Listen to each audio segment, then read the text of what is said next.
কি হয়ে উড়ে এসো যান। সে হেসে বলল, পাগলি আমার, একটু অপেক্ষা করো, সকালটা হোক, দেখবে আমি তোমার কাছে চলে আসছি। খুব টায়ার্ড আমি, এখন একটু ঘুমোতে দাও প্লিজ।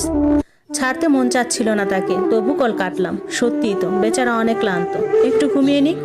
তখনই পেটের মধ্যে পুচকেটা মোচড় দিয়ে উঠলো। ওকে হাত দিয়ে ছুঁয়ে বিড়বিড় করে বললাম, জানো শোনা, তোমার আব্বু আসছে, কাল প্রথমবার তোমাকে ছুঁয়ে দেখবে। তুমি টের পাবে তো, চিনতে পারবে তো বাবার স্পর্শ।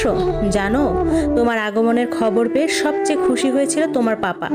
রাজপুত্রের সঙ্গে মনে মনে কথা বলতে বলতে কখন যে ঘুমিয়ে পড়লাম টেরই পাইনি।